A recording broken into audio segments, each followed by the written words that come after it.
சும்மா நம்மளும் பெயிண்டிங் பண்ணோம் அப்படின்ற மாதிரி இருக்கக்கூடாது. அண்ட் நம்ம இந்தியாவை, நம்ம தமிழ்நாடே நம்ம வந்து நல்லா கௌரவிக்கணும் இதில்.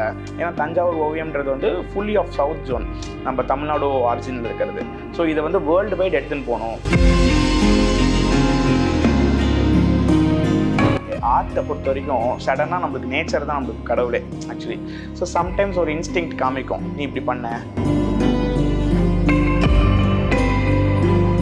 பெருமாளே வந்து ஒரு வாட்டி அனுகிரகம் பண்ணார். ஸோ அப்போ பார்க்கும்போது முதல் வாட்டி சுவாமியை வந்து அவ்வளோ கிட்டத்தில் நான் பார்க்குறேன். பார்த்தா 10 அடிக்கு மேலே இருக்காரு.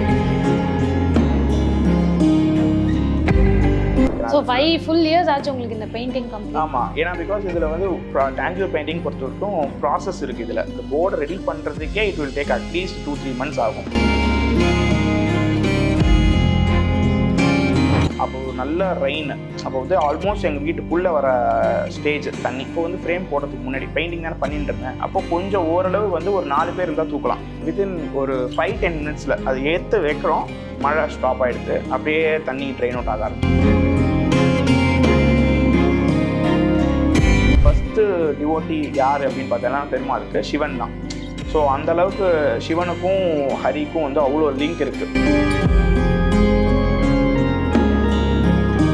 சரி, நம்ம ஏதாச்சும் ஒரு பூ மாலை பண்ணுவோம், ஏதாச்சும் ஒரு ஃப்ரூட்ஸ்லேருந்து ட்ரை ஃப்ரூட்ஸ் மாலை பண்ணுவோம். ஸோ இது மாதிரி பண்ணும்போது ஏன் வந்து சுவாமிக்கு வந்து லக்ஷ்மி தேவியே மாலையாக இருக்கக்கூடாது?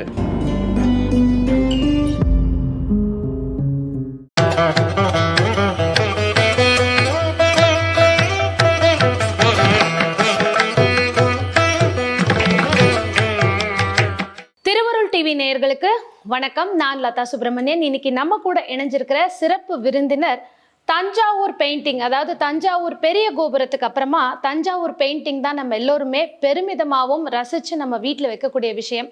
அப்படிப்பட்ட ஒரு பெருமைக்குரிய India book of records holder, artist மற்றும் 14 விதமான இசை கருவிகளை இன்றைக்கும் வாசிச்சுட்டு இருக்கிறவர் மற்றும் ஸ்கூலில் ஆர்ட்ஸ் டீச்சராக இருக்கக்கூடிய பல்முக வித்தகர் திரு ஸ்ரீனிவாஸ் அவர்களை தான் சந்திக்க வந்திருக்கோம். சார் வணக்கம்.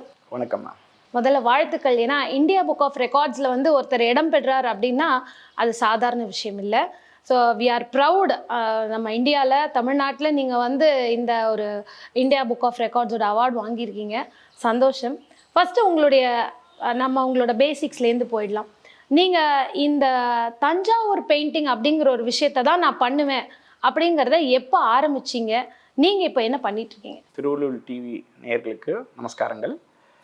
ஸோ இந்த ஆர்ட் மியூசிக் பயணம் தொடங்கினது வந்து சைல்ட்ஹுட்லேருந்து தான்.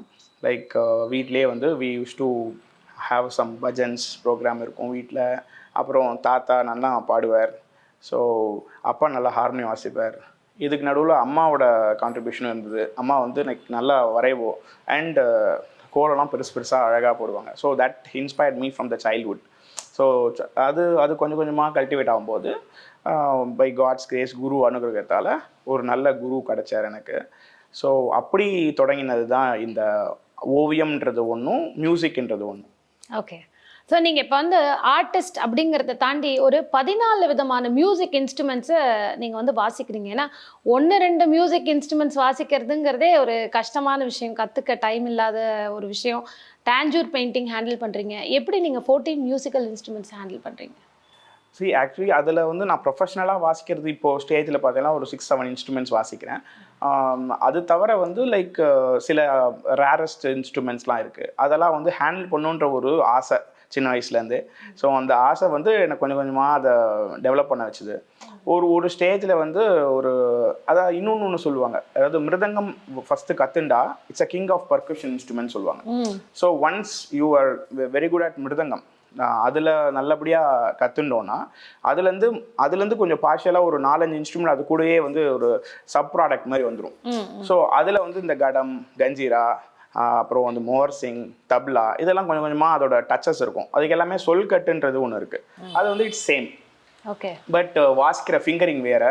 கண்டிப்பாக அதுக்குன்னு மெனக்கெட்டு ப்ராக்டிஸ் பண்ணால் தான் வரும். சும்மா தெரியுன்றதுனாலாம் வாசிக்க முடியாது. அதுதான் அந்த இன்ட்ரெஸ்ட் அப்படியே கொஞ்சம் கொஞ்சமாக கல்டிவேட் பண்ணுது. அந்த ஒரு சில இன்ஸ்பிரேஷனில் ஏதாவது ஒன்று வித்தியாசமாக நம்ம பண்ணிகிட்டே இருக்கணும் வாழ்க்கையில் அப்படின்றதுனால தான் சில பை குரு அனுகிரகம், சுவாமியோட ஆசீர்வாதம், லைக் அப்பா அம்மாவோட அனுகிரகம் எல்லாம் அதனால சேர்ந்து வந்திருக்கு எல்லாம். சரி, இப்போ நம்ம வந்து இந்த இந்தியன் புக் ஆஃப் ரெக்கார்ட்ஸ்ல நீங்க படைச்சிருக்கிற சாதனையை பத்தி ஃபர்ஸ்ட் நம்ம மக்களுக்கு சொல்லுங்க. நம்ம அதுக்கப்புறமா அடுத்தடுத்த விஷயங்கள்ல போயிடலாம். சி இந்தியா புக் ஆஃப் ரெக்கார்ட்ஸில் வந்து இப்போ biggest Tanjore painting made by individual அப்படின்ற ஒரு டைட்டில் தான் நான் இப்போது கிடச்சிருக்கு எனக்கு பை காட்ஸ் கிரேஸ். அதுக்கு வந்து நான் பெருசாக வந்து என்ன சொல்கிறது, ரொம்ப மெனக்கெட்டேன்னு சொல்கிறதோட அது ஒரு ஆசையாக பண்ண விஷயம். ஏன்னா பிகாஸ் அது ஃப்ரம் தி பிகினிங் ஃபஸ்ட்டு நான் ஆர்ட் சின்னதாக கிளாஸ் போகும்போதே, நான் 3rd ஸ்டாண்டர்ட் 4th ஸ்டாண்டர்ட் இருக்கும்போதே I use to go for the art classes. அப்படி போகிறச்ச அப்போவே எனக்கு ஒரு ஆசை, இது எப்படி டான்ஜூர் பெயிண்டிங்னா அப்படி எம்போஸ்டாக ஆகுது, எப்படி ஆகுது. அப்போது ஒரு 5th ஸ்டாண்டர்ட் 6th ஸ்டாண்டர்ட்லாம் இருக்கும்போதெல்லாம் இதை கற்றுக்கணும்னு சொல்லும்போது இதெல்லாம் நீ ஹேண்டில் பண்ணுறது ரொம்ப கஷ்டம் அப்படின்ற மாதிரி I got the information from many people. அதனால் வந்து எனக்கு ட்ரை பண்ண வேணான்னு ஒரு மாதிரி இருந்தேன். அதுக்கப்புறம் when I was like little bit old, அப்போ 10th 11th வரும்போது கண்டிப்பாக அதை கற்றுண்டே ஆகணும் அப்படின்னு ஒரு ஆசை வந்தது. அது ஆசை வரும்போதே அப்போவே எனக்கு தோணிட்டு இது இருக்கிறதுல பெருசு ஒன்று பண்ணியே ஆகணும் இதில். ஸோ அது மாதிரி ஒரு அச்சீவ்மெண்ட்டில் இது பண்ணணும். சும்மா நம்மளும் ஒரு பெயிண்டிங் பண்ணோம் அப்படின்ற மாதிரி இருக்கக்கூடாது. அண்டு நம்ம இந்தியாவை, நம்ம தமிழ்நாடே நம்ம வந்து நல்லா கௌரவிக்கணும் இதில். ஏன்னா தஞ்சாவூர் ஓவியம்ன்றது வந்து ஃபுல்லி ஆஃப் சவுத் ஜோன், நம்ம தமிழ்நாடு ஆரிஜினில் இருக்கிறது. ஸோ இதை வந்து வேர்ல்டு வைட் எடுத்துன்னு போகணும் அப்படின்ற ஒரு நோக்கத்தோடு தான் இது பண்ணியிருந்தது. இதில் வந்து 10 feet இப்போ பண்ணியிருக்கேன். 10 feet டான்ஜூர் பெயிண்டிங்ன்றது இப்போ வந்து ரெக்கார்ட் வந்திருக்கு. ஓகே, இதை ஃபுல் அண்ட் ஃபுல் உங்களை மோட்டிவேட் பண்ணது யார்? என்ன யாரோ ஒருத்தர் கண்டிப்பாக உங்களை மோட்டிவேட் பண்ணியிருக்கணும், என்கரேஜ் பண்ணியிருக்கணும் நீங்கள் இதை பண்ணுறதுக்கு. அண்ட் இந்த பெயிண்டிங் முடிக்க உங்களுக்கு எவ்வளோ டைம் ஆச்சு? ஓகே, அதாவது என்கரேஜ்மெண்ட் அப்படின்னு பார்த்தா எல்லாம் வந்து ஆர்ட்டை பொறுத்த வரைக்கும் சடனாக நம்மளுக்கு நேச்சர் தான் நம்மளுக்கு கடவுளே ஆக்சுவலி. ஸோ சம்டைம்ஸ் ஒரு இன்ஸ்டிங்க்ட் காமிக்கும், நீ இப்படி பண்ண. என் அண்ணன் திடீர்னு ஃபோன் பண்ணி நீ பெரிய படம் பண்ண அப்படின்னுவான். வீட்டில் ஒய்ஃப் பார்த்தான்னு வச்சுக்கோங்களேன், நீங்கள் ஒரு நல்ல பெரிய படமாக பண்ணுங்களேன், எல்லாருமே அதே சொல்ல ஆரம்பிப்பா. ஓகே. ஸோ அண்ட் எனக்கும் ஏதோ ஒரு மரத்தை பார்த்தோன்னா இருக்கிறதுல பெரிய மரம் இதுதான் நான் போல இருக்கு அப்படின்னு எனக்கே தோணும். அதுவும் தவிர எனக்கு வந்து பெருமாளே வந்து ஒரு வாட்டி அனுகிரகம் பண்ணார். எப்படி பண்ணாருன்னா, டிடிடி தேவஸ்தானத்துக்கு வந்து இதில் SVBC சேனலில் வாசித்தேன் நான் மிருதங்கம். அப்போ வாசிக்கிறச்ச எங்களுக்கு வந்து பக்கத்தில் ஒரு 10 feetல தரிசனம் கிடைக்கும். அது வந்து அரௌண்ட் லைக் ஒரு 15 to 20 minutes தரிசனம் பண்ணுற மாதிரி ஒரு பாக்கியம் அங்கே கிடைக்கும். ஸோ அது முன்னாடி நடந்துன்றது அன்றைக்கி, அதாவது நாத நீராஞ்சனம் சொல்லிட்டு ஒரு இது நடக்கும் programmes, evening 6 o'clock live programme அது. ஸோ அது வாசிக்கிறதுக்கு இன்றைக்கி வாசிக்கலாம்னா காலம்பரை நம்மளுக்கு வந்து சேவை இருக்கும் பார்க்குறதுக்கு. ஸோ அப்போ பார்க்கும்போது முதல் வாட்டி சுவாமியை வந்து அவ்வளோ கிட்டத்தில் நான் பார்க்குறேன். பார்த்தா 10 அடிக்கு மேலே இருக்கார்.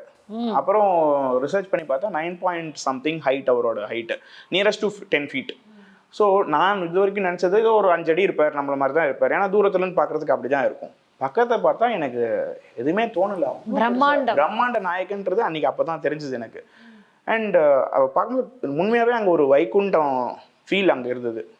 ஸோ அங்கே யாரையும் வந்து சத்தம் போட சொல்ல மாட்டாங்க. லைக் அவங்க வந்து எல்லாரும் அந்த உணர்ச்சி வசப்படுவாங்க, அந்த கோவிந்தா கத்துவாங்க. ஸோ அங்கே அதெல்லாம் கண்ட்ரோல் பண்ணி நம்ம பார்க்கணும். அவரை ரொம்ப கஷ்டப்பட்டு ஒரு சந்தோஷத்தில் பார்த்தேன்னு வச்சுக்கோங்களேன். அப்போ பார்க்கும்போது அவரோட அனுகிரகமாக என்னையான்னு தெரில, லைக் அவரை பண்ண சொல்லி எனக்கு ஒரு கட்டளை கொடுத்த மாதிரி ஆயிடுச்சு. அங்கே போயிட்டு வந்து ஒரு 6 months I started this project. இது வந்து எனக்கு ஒரு 5 years எடுத்தது. So 5 full years ஆச்சு உங்களுக்கு இந்த பெயிண்டிங் கம்ப்ளீட்? ஆமாம், ஏன்னா பிகாஸ் இதில் வந்து டான்ஜூர் பெயிண்டிங் பொறுத்த வரைக்கும் ப்ராசஸ் இருக்குது. இதில் ஏகப்பட்ட ப்ராசஸ் இருக்குது. ஒரு ப்ராசஸாக ஸ்டெப் பை ஸ்டெப். முதல்ல போர்டு ப்ரிப்பேர் பண்ணணும். முதல்ல அந்த சைஸ் கட் பண்ணணும். அதுக்கப்புறம் அதுக்கு மேலே கேன்வாஸ் துணி ஓட்டணும். அதுக்கப்புறம் அதுக்கு மக்கிங் ப்ராசஸ் சொல்லிட்டு அந்த போர்டை ரெடி பண்ணுறதுக்கே it will take at least 2-3 months ஆகும். அந்த அளவுக்கு பக்குவமாக ரெடி பண்ணணும்னா. கமர்ஷியல் ரெடி பண்ணணும்னா எப்படி வேணால் ரெடி பண்ணலாம். பட் நான் இதை பண்ணது வந்து full and full first quality தான் எல்லாமே பண்ணது. ஸோ அதனால் it took me little more time. And I was also working with a school. அப்போ ஸ்கூலில் ஒர்க் பண்ணிட்டு இருக்கும்போது like I use to have time only by evening. Like 3:30 மேலே தான் எனக்கு கிடைக்கும் டைம். ஸோ 4 o'clock வந்துட்டேன்னா 4:30 I will start the work. Around 10 o'clock வரையும் போகிறோம். திரும்பியும் காலம்பரை 3:45 எழுந்துருவேன். டெய்லியே இந்த ரொட்டீன் போகும். 3:45 எழுந்தேன்னா லைக் சாலிகிராம பூஜை முடிச்சுட்டு around 4:15 4:30 I use to start the painting again. காலம்பரை வந்து mainly we don't have any phone calls coming மெயினாக. அதுக்கப்புறம் ஃபுல் ஃபோக்கஸ் இருக்கும். இப்போ சுவாமியோட ஃபேஸு, இப்போ நான் 16 லட்சுமி இருக்குது இதில். ஸோ ஒரு ஃபேஸும் நான் பண்ணும்போது ஒன்றும் வந்து கரெக்டாக பிரம்ம முகூர்த்தத்தை தான் அதில் கண்ணு திறந்தது. ஓகே. ஸோ இதெல்லாம் வந்து வாட் இஸ் ஹேப்பன் லைக் அது வந்து value addition for this painting. அதுதான் அந்த வைப்ரேஷனை கொடுக்குது. நிச்சயமா. இப்போ நீங்கள் 5 இயர்ஸ்னு ஒரு விஷயம் சொன்னீங்க. 5 இயர்ஸ்னால் நம்மலாம் அந்த டயத்தில் கொஞ்சம் கொரோனா டயத்தில் மாட்டிகிட்டு இருந்த டைம் ஐ திங்க் நீங்கள் இந்த பெயிண்டிங் பண்ணிட்டு இருக்கும்போது அந்த டயத்தில் நீங்கள் எப்படி இதை வந்து ப்ரொசீட் பண்ணீங்க? அதில் கொஞ்சம் நிறைய டிஃபிகல்ட்டிஸ் ஃபேஸ் பண்ணியிருப்பீங்க இல்லையா? ஏன்னா நம்ம வெளியே போக முடியாது, வர முடியாது, எந்த ஒரு கான்டாக்டும் இல்லாத டயத்தில் நீங்கள் வந்து இதை கையில் எடுத்திருக்கீங்க. ஆக்சுவலி அது ஒன்று இருந்தது. பட் எனக்கு பை காட்ஸ் கிரேஸ் எனக்கு வந்து எல்லாமே ஃப்ளெக்சிபிளாக தான் அமைஞ்சுது. I didn't had any problem in procuring materials. ஏன்னா அந்த டைம்லையும் எனக்கு நல்லா தான் இருந்தது. And by time of corona நான் ஆல்மோஸ்ட் ஃபினிஷிங் ஸ்டேஜில் தான் இருந்தேன். But I had problem of like rain. நாங்கள் வந்து இருந்தபோது அம்பத்தூரில் இருந்தோம். அப்போ வந்து 2021 ஐ திங்க் ஸோ யா. அப்போ நல்ல ரெயின். அப்போ வந்து ஆல்மோஸ்ட் எங்கள் வீட்டுக்குள்ளே வர ஸ்டேஜ் தண்ணி, அதாவது 3 படி ஏறி எடுத்து இன்னும் ஒரு படி மேலே எடுத்துனா உள்ள தண்ணி வந்துடும். இன்ஃபேக்ட் நாங்கள் எங்கள் பில்டிங் கொஞ்சம் ரைஸ்டாக தான் இருக்கும். அப்படி இருந்தும் ஒரு படி தான் இருந்தது. என்ன பண்ணுறது தெரியல எனக்கு. ஸோ அப்போ தான் வந்து என்னோட ஸ்டூடெண்ட்ஸை கூப்பிட்டேன் கொஞ்சம். ஏன்னா அப்போ வந்து ஃப்ரேம் போடுறதுக்கு முன்னாடி பெயிண்டிங் தானே பண்ணிட்டு இருந்தேன். அப்போ கொஞ்சம் ஓரளவு வந்து ஒரு 4 பேர் இருந்தால் தூக்கலாம். ஓகே. அந்த ஸ்டேஜ் இருந்தது. ஸோ பாலாஜின்னு அவன் பேரும். அவனுக்கு ஃபோன் பண்ணி வாடாக்கண்ணா கொஞ்சம் தூக்க வேண்டியதாக இருக்குது, வாயா கொஞ்சம் ஹெல்ப் பண்ணு அப்படின்னு சொல்லி கேட்டால் அதோ வந்துட்டே இருக்கண்ணா அப்படின்னு சொன்னான். சரி வாடா ஒரு 1/2 அன் ஹவர் வந்துடுவான்னு நினச்சேன். கரெக்டாக பார்த்தேன்னா ஒரு 45 மினிட்ஸ் கிட்ட வந்துட்டான். வந்தோடனே நான் திருப்பதி போயிருந்தேண்ணா, இந்த மழையிலே போயிட்டு வந்திருக்கான். மொட்டை அடிச்சுட்டு திருப்பதி பிரசாதம் கொடுத்துட்டு நான் வரேண்ணா அப்படின்னு சொல்லிட்டு அவன் ஒரு சைடு, என்னோட மாமனார் ஒரு பாலாஜி, அவரும் பாலாஜி அவரும் ஹெல்ப் பண்ணார். ஸோ நாங்கள் இன்னொரு குழந்தை வந்து ஸோ அவளை வச்சு கொஞ்சம் ரைஸ் பண்ணி வச்சோம். எப்படின்னா ஒரு சோஃபா மேலே வச்சு அதுக்கு மேலே ஹைட் ஏற்றி வச்சோம். பார்த்தா அன்னைக்கு வித்தின் ஒரு 5-10 மினிட்ஸில் அது ஏற்று வைக்கிறோம், மழை ஸ்டாப் ஆகிடுது. அப்படியே தண்ணி ட்ரெயின் அவுட் ஆக ஆரம்பிச்சிடுது. ஸோ இந்த மாதிரி நிறைய சோதனைகள்லாம் பண்ணுவார் நடுவில்.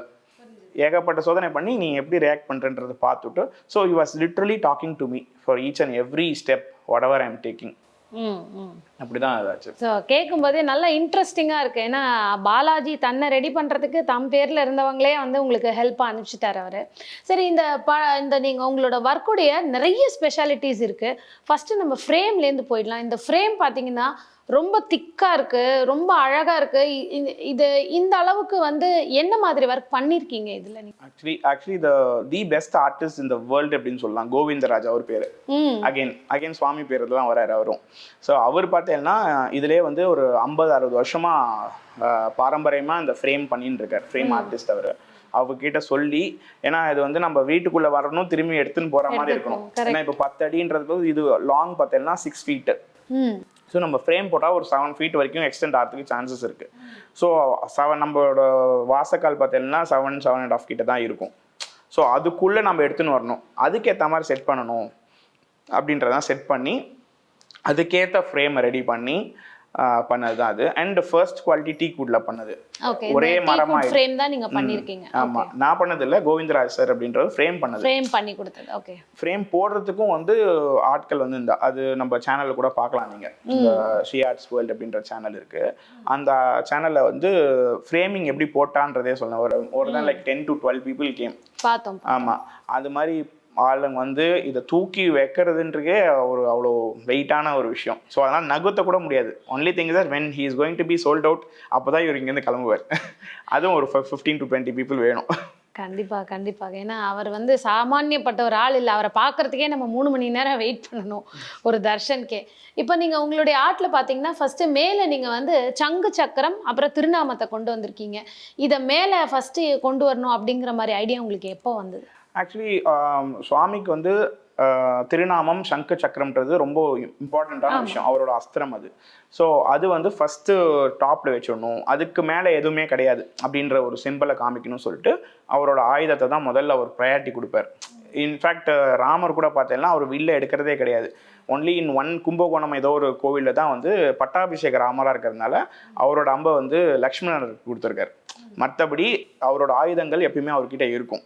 ஸோ அதனால் ஆயுதத்தை ஃபஸ்ட் ப்ரையாரிட்டி கொடுக்கணும் அப்படின்றதுனால சங்க சக்கரத்தை ஃபஸ்ட்டு மேலே வச்சது. அப்புறம் திருநாமம் அவரோட இம்பார்ட்டண்ட்டான விஷயம், அதனால் அதையும் மேலே பண்ணது. ஓகே. இப்போ பொதுவாக லக்ஷ்மின்னு பார்த்தோம்னா நம்ம எல்லாருக்குமே தெரிஞ்சது அஷ்டலக்ஷ்மிகள் தான். நீங்கள் இதில் 16 விதமான லக்ஷ்மிகளை வந்து யூஸ் பண்ணியிருக்கீங்க இந்த பெயிண்டிங்கில்.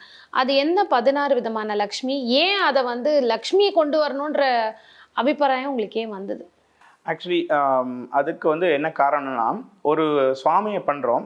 சுவாமியை பண்ணும்போது சரி நம்ம ஏதாச்சும் ஒரு பூ மாலை பண்ணுவோம், ஏதாச்சும் ஒரு ஃப்ரூட்ஸ்லேருந்து ட்ரை ஃப்ரூட்ஸ் மாலை பண்ணுவோம். ஸோ இது மாதிரி பண்ணும்போது ஏன் வந்து சுவாமிக்கு வந்து லக்ஷ்மி தேவியே மாலையாக இருக்கக்கூடாது அப்படின்ற ஒரு கான்செப்டில் தான் சரி அம்பாலே வந்து ஃபுல்லாக வரைஞ்சிடலாம் 2 சைட்லையும் 8 லக்ஷ்மி 2 சைடும் வரா மாதிரி பண்ணணும். முதல்ல அஷ்டலக்ஷ்மி பிளான் பண்ணால் 4 நாள் தான் வரும். அந்த ஸ்பேஸிங் வந்து கொஞ்சம் ஆர்டிஸ்டிக்காக கொஞ்சம் அது சரி வராது. அதுக்காக என்ன பண்ணால் சரி ஷோடச லக்ஷ்மின்றதை ரிசர்ச் பண்ணணும் ஃபுல்லாக. அது ரிசர்ச் பண்ணி எடுக்கிறதுக்கே வந்து 6 months கிட்ட ஆச்சு எனக்கு. ஏன்னா ஒரு கையில் என்னென்ன இருக்குது, அந்த 16 லக்ஷ்மின்றது வந்து லைக் ஷோடச லக்ஷ்மின்னு சொல்லுவாங்க. அந்த ஷோடச லக்ஷ்மின்றது என்ன, நம்ம யூஸ்வலாக கலோக்கியாலாம் அந்த 16 செல்வம் பெற்று பெருவாழ்வாங்க அப்படின்னு சொல்லுவாங்க. ஸோ அது மாதிரி it's like total like kind of ஒரு நல்ல ஒரு பாசிட்டிவான ஒரு ஃபினான்ஷியல் ஆஸ்பெக்ட்லையும் சரி, இல்லை நம்மளோட ஹெல்த் வெல்த் எல்லாத்தையுமே கவர் பண்ணுற மாதிரி அது. ஸோ அதனால சரி சுவாமியை பண்ணுறோம். அப்போ பண்ணச்சே அவருக்கு வந்து இன்னும் சப்போர்ட்டிவாக இவாலாம் இருந்தால் இன்னும் நல்லா இருக்குமே அப்படின்றதுனால 2 சைட்லையும் ஷோடச லக்ஷ்மி பண்ணேன். அது உங்களுக்கு என்னென்ன லக்ஷ்மின்றதை நம்ம உங்களுக்கு டீட்டெயிலாக சொல்கிறேன் என்னென்னு. கண்டிப்பாக. இப்போ சுவாமியுடைய பாதத்தில், அதாவது காலு, நீங்கள் ஒரு 3 விதமான படங்கள் வந்து பண்ணியிருக்கீங்க. அது என்ன பண்ணியிருக்கீங்க? ஏன் அந்த கடவுளை அங்கே கொண்டு வரணுன்ற தாட் உங்களுக்கு வந்தது? ஆக்சுவலி சுவாமிக்கு பாதத்துக்கு கீழே பார்த்தேன்னா மேக்ஸிமம் வந்து இப்போ திருப்பதி அப்படின்னு சொன்னாலே உடனே நமக்கு என்ன ஞாபகம்னா லட்டு தான் ஞாபகம் வரும். ஆமாம். ஸோ ஃபஸ்ட்டு லட்டு போட்டுடணும் அப்படின்னு சொல்லிட்டு ஒரு மைண்டில் இருந்தது. அண்டு ஃப்ரூட்ஸு, அதுக்கப்புறம் வந்து இந்த தேங்காய் அப்புறம் அதெல்லாம் இருக்கு பாருங்க அது.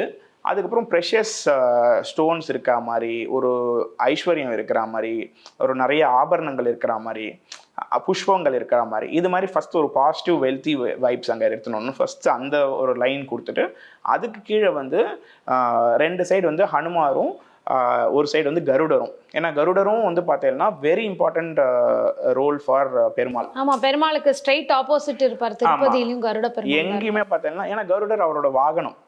ஸோ அந்த மாதிரி அவர் ரொம்ப ட்ரீட் பண்ணுறது வந்து ஃபஸ்ட்டு கருடனை தான் உடனே வா அப்படின்னு சொல்லி கூப்பிடுறது எங்கே போகணுன்னாலும். அது மாதிரி தான் இந்த கஜேந்திர மோட்சத்தில் அதாவது இவர் போகிறதுக்கு முன்னாடி கருடன் ரெடியாக இருக்காராம். அந்த அளவுக்கு வந்து ஹி வாஸ் ப்ரிப்பேர்ட் டு கோ.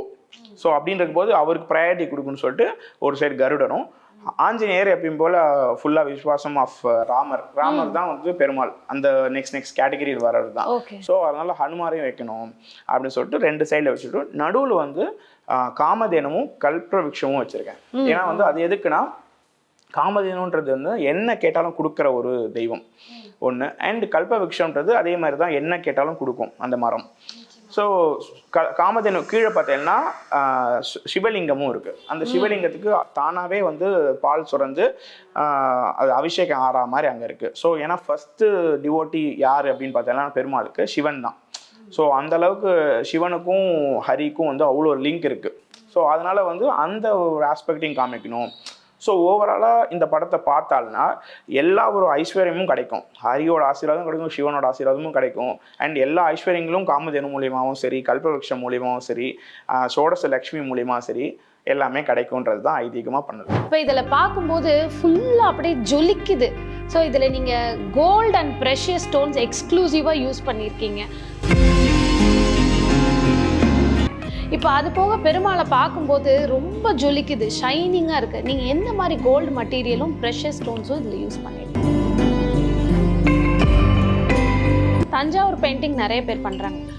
மற்றவங்க பண்ணுற தஞ்சாவூர் பெயிண்டிங்க்கும் உங்கள் கிட்ட இருக்கிற என்ன யூனிக்னஸ் நீங்கள் நான் சொல்ல விரும்புகிறேன்?